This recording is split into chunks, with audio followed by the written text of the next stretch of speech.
O Villari, ou Villari, falou que, mestre, o que devo ler para me aprofundar no estoicismo? Sobre o estoicismo, né, um livro que eu gosto muito sobre filosofia grega em geral, filosofia antiga em geral, é o que é a filosofia antiga, do Pierre Hadot, escreve dessa forma.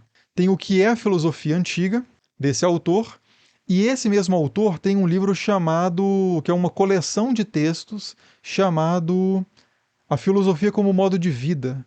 E tem outro também, se eu não me engano, que chama alguma coisa e exercícios espirituais.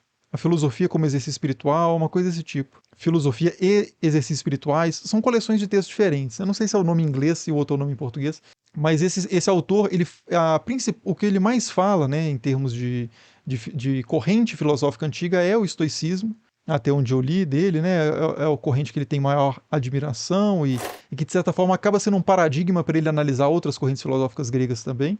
E é um autor que eu gosto muito, é um autor que resgata essa característica da filosofia como modo de vida, que é como ele diz, né? Hoje em dia, e, por exemplo, academicamente, quando você vai fazer uma faculdade de filosofia, acaba que a filosofia é entendida como uma atividade muito peculiar e muito situada. A mesma coisa, mais ou menos, que eu falei sobre a religião, né? Você tem a economia, você tem a política, você tem não sei o quê, e você tem a filosofia. Quase que como se fosse uma área separada, que, claro, né? Acaba tendo a filosofia da política, a filosofia da história, a filosofia da economia, até a filosofia da ciência. Mas os filósofos, eles acabaram formando um corpo de profissionais que é meio que assim: você tem os sapateiros, você tem os engenheiros, você tem os filósofos. E na antiguidade não era assim que funcionava. A filosofia ela era um modo de vida, na Grécia principalmente, né?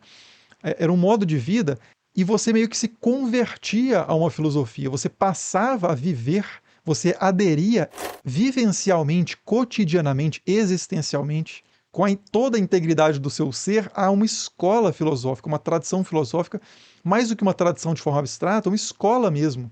Muitas vezes o que mantinha vivas as tradições filosóficas eram escolas, eram grupos dentro dos quais você poderia passar a fazer parte. Então, e esses grupos tinham uma forma de se comportar, uma forma de interagir um com o outro, certos códigos de conduta internos e externos, certas coisas que eram segredos da comunidade interna, né, chamada núcleo esotérico, e coisas que se poderiam comunicar para o exterior, que é o chamado esotérico com X, e por aí vai, né? Então você tinha esses grupos e você passava a fazer parte de um grupo. Não por acaso, o Flávio Joséfo, que escreve o Antiguidades Judaicas, né, que eu comentei no vídeo sobre Jesus, que é um autor judaico muito importante para a gente entender sobre a antiguidade do judaísmo, o judaísmo antigo, como o próprio nome do livro diz, ele chama o farisaísmo, o saducismo e o essenismo, digamos assim, né, os essênios, os saduceus e os fariseus, três partidos, digamos assim.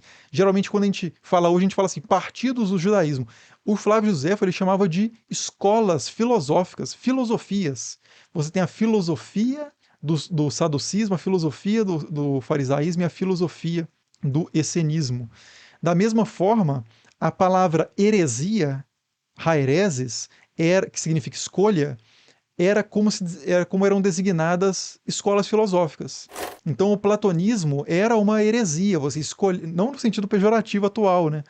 Mas você escolhia aquele grupo, aquela seita, mas essa palavra também tem uma conotação negativa hoje, você escolhia aquele grupo e aderia a ela. Então você fazia parte daquela heresia.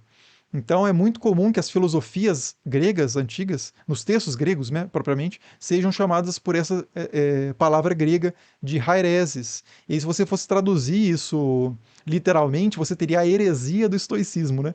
Mas o que acontece é que no contexto do cristianismo, a palavra heresia acabou, mais para frente na história, isso nem é tão no primeiro século, né, acabou tomando esse contorno negativo, né?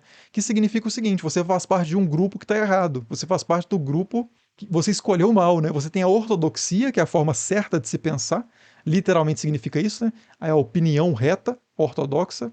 E se você pensa diferente, você fez uma escolha equivocada. Você faz parte de um grupo que não é o caminho, a verdade e a vida.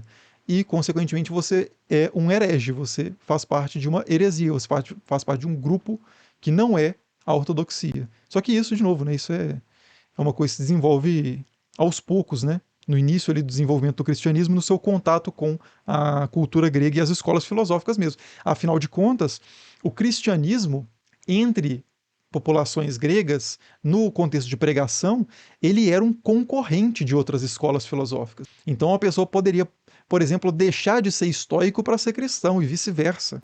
Porque quando você adere ao cristianismo, quando você aderia ao cristianismo na antiguidade, nesses contextos mais de cultura grega, que é onde o cristianismo prosperou, né, muito mais do que entre judeus, inicialmente e ainda hoje, você passa a viver segundo as regras, os comportamentos, a forma de se pensar dos cristãos. Você passa a partir o pão, literalmente, você passa a ter as suas refeições, a se reunir na casa de pessoas específicas, que não são os estoicistas, né, os estoicos, não são os platonistas, não é o Liceu de Aristóteles, não é a Academia de Platão, não é o Jardim de Epicuro, não é nada disso. É a Eucaristia, é a celebração, a ceia do corpo e sangue de Cristo.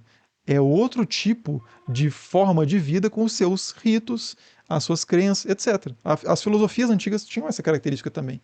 E isso não é só antigo, não, tá? Porque ao longo da história do cristianismo, muitas vezes o pitagorismo foi visto por muitos chamados de pais da igreja, né, figuras iniciais ali é, do desenvolvimento do cristianismo. O pitagorismo, que eram as pessoas que aderiam aos grupos pitagóricos ou neopitagóricos, que seguiam a forma de vida de Pitágoras, o pitagorismo era visto como um concorrente muito forte do cristianismo. O cristianismo perdia muita gente para o pitagorismo e vice-versa, porque tinham questões semelhantes em alguns pontos. Então eles meio que visavam o mesmo público, né? Tinha uma mesma reserva de mercado, sei lá, não reserva de mercado, né? Um mesmo mercado, né? Uma coisa desse tipo. Enfim, nem sei porque que eu estou falando de pitagorismo, como é que eu cheguei nisso. Mas nem lembro qual era a pergunta. Enfim. E... o cristianismo, nesse sentido, é uma filosofia, né? O Hugo, inclusive, Hugo Delmas, ou Delmas, é você que é o cara da epopeia de Gilgamesh? Ó, tá chegando perto, hein? Já tirei o livro da embalagem, pelo menos. Não tô lembrando se é você, mas a figura parece. Mesmo nicho de mercado, exatamente. Silvia Pimentel era essa o termo.